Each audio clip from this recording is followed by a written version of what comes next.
Welcome to Channel AMEC, your insight to the Australian visa system.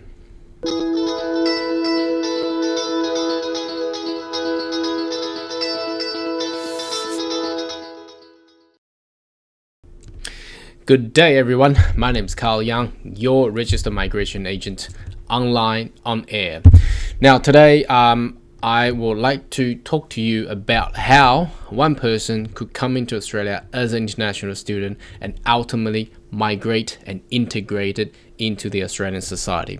It's a topic that I was inspired by one of the viewers who had personally contacted me, chat over the internet and email, and he basically said, oh, why don't you do this topic? He reckoned a lot of viewers would love it. Now today I'll take you in there, and I've selected two web pages from Australian immigration website, which is extremely helpful, and it's a tool to actually allow a person, either you wanted to come here for further study, for bachelor, for master, for PhD, doctors, or if you're already in such occupation that you may not know what to do and possibly a state of Australia may need you, okay, and this website will be extremely helpful. Okay, now let's take you into that website at the moment. Okay, so this is from Australian Government Department of Home Affairs, which is the immigration department, and it's a website. They name the page "Working in Australia." So basically, it will show you every single occupation that you want and what the options for that occupation could actually lead you to whatever the visa and ultimately become a permanent residency. Okay, so it's very simple. All we need to do is this search engine. It's lovely, it's so easy to use. For instance, let me just type in chef and we click search. It will ultimately jump to the next and tell you the chef as an occupation is under ENS code 351311, okay, and they are options all down here, okay, and obviously once you click on typically searching into detail visa categories, then you will know what detail and criteria that you're required to meet. This is the most convenient immigration website I've ever encountered.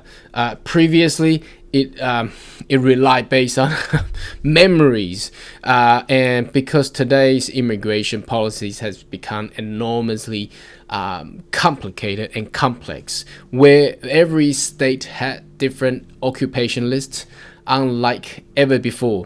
Now it looks like USA and Canada is looking to copy Australians immigration system. Well, I can't imagine how that will go, because how many states are in USA?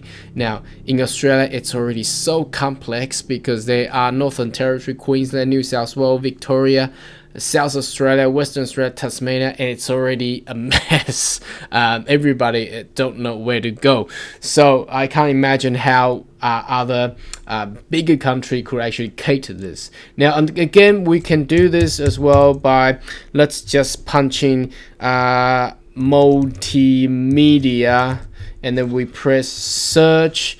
Here we go. It will show all the occupation that's related to multimedia. So there's multimedia designer. Now they are under a regional occupation list, or there's a multimedia specialist. It's under the long-term, medium long-term skill occupation list in there, and also shows you where skill assessing authority will be. So all you need to do is you find this out, and then you lodge a skill assessment. So obviously on the top of the web page it says skill assessment. You can always click in there and it tells you what it is. So basically what skill assessing authority is are the third party authority which Department of Immigration or Department of Home Affairs authorize these third parties and also agree by the stakeholders to be the assessing bodies, where they assess every all type of different occupations coming around the globe, okay, because people working the working conditions and the detail of works or conductors in different countries may be different. So these authorities are used to assess all your occupations, all your skills.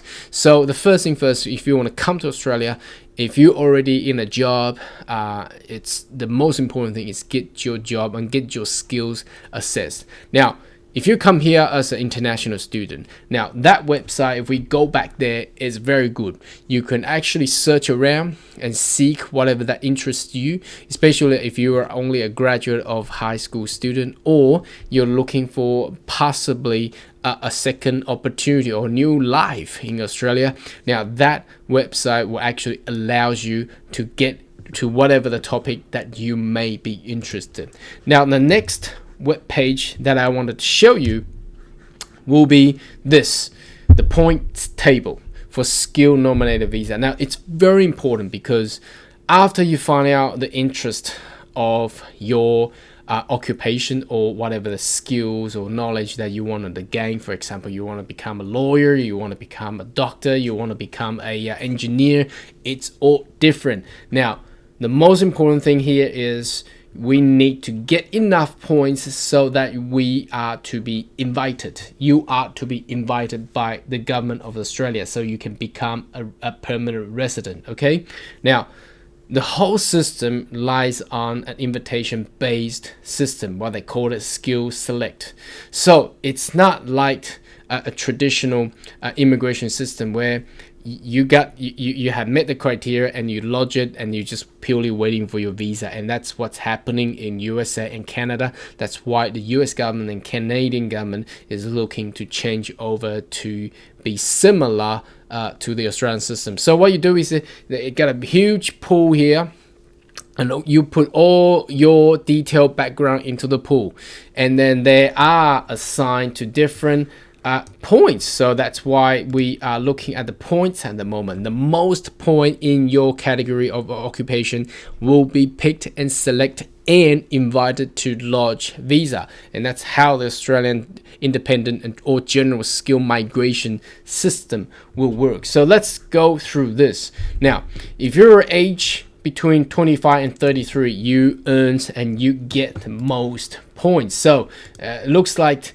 the Australian visa system now heavily wanted people that are graduated with the qualification and knowledge and also have work experiences. So if you're only freshman graduated from 19 or 18 years old, you get 25 points. That's not too bad. And once you reach more over 33, you get less points, and obviously more than 40 years old, you get less point. Now bear in mind, the independent skill migration can only accept applicants who are 45 years of age under, cannot be any older. So if you are older, you probably should consider business skill migration, which is a investment visa type of category.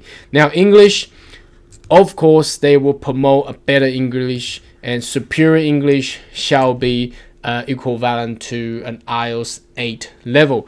An IELTS has a top point of 9, so 9 is 100%, and 8 is one below. I always suggest that if you want to migrate to Australia, you should aim yourself at the superior level, and proficient English should be your standards, and not focusing on competent English, because 0 points. Why bother? If you get 0 point, you're losing advantage. Okay, so it's better that you aim at the superior English, meaning that your grammar has to be almost perfect. Okay, and well, obviously they want you to speak like a fluent English speaker. Now here, as I had spoken, the system actually favors people who had work experiences. Now, I do have people come to me say, "Oh, look, I got tons of work experience, like 10 years of experience." I said, "So what's your occupation?" Well, he said he'd been working as a chef, but I said, well, "What about your qualification?" "Oh, he graduated as an accountant." Now, in that scenario, no, it cannot be counted. If your occupation is picked as accountant, your employment experiences has to be accountant. Okay, it cannot be something else. Okay, it has to be highly related. Okay, so here we go. If you got overseas skill employment, at least 3 years to 5 years, you get 5 points. The more years that you work on, the more points that you get. And they also favors for people who have been employed in Australia. If you work more than a year, you start getting points. More than 8 years, you get 20 points. I don't understand how would a person been working in Australia for 8 years haven't even got the residency yet. But, well, in fact, there are people still out there like that. So anyway, that's how the system works. Now, education qualification, obviously, they favor somebody who has higher qualifications. So if you're a doctor, you get a PhD, you get 20 points. If you got bachelor and master, you get 15 point. Diploma, you get 10 points. And any other stuff, 10 points. Okay, but has to be at least above the trade qualifications. Okay, now there are additional points given to the STEM, STEM. So that's science, technology, engineer, and mathematics. So if you have achieved something in biology, chemical, earth, science and mathematics, computer science, information technology, aerospace, civil engineer, electrical engineer, electronic engineer, maritime engineer, manufacturing engineer, blah, blah, blah, all of that, okay, within the STEM, and at least study for at least 2 years in master degree by research, okay, you gain that extra 5 points. And they want people who has been studying in such field that it's in Australian education institutions. So if you study this in California, I'm sorry, you will not get this. So they want you to be in Australia institutions. For example, University of Queensland, University of Adelaide, University of Sydney, University of Melbourne. They want you to have that specialty in Australia, so Australia can earn more. Well, first of all, institution fees and monies, but also technological advances. Okay, now study requirement. Here we go. They want you to study in Australia. So if you study at least 1 degree or diploma, they get you another 5 points. And then if you further study professional year, and that's solely and exclusively, not solely, for accountants, IT, and an engineer, you get extra points. So they want you to be in Australia. And if you do community language, that means you will become a translator or interpreter.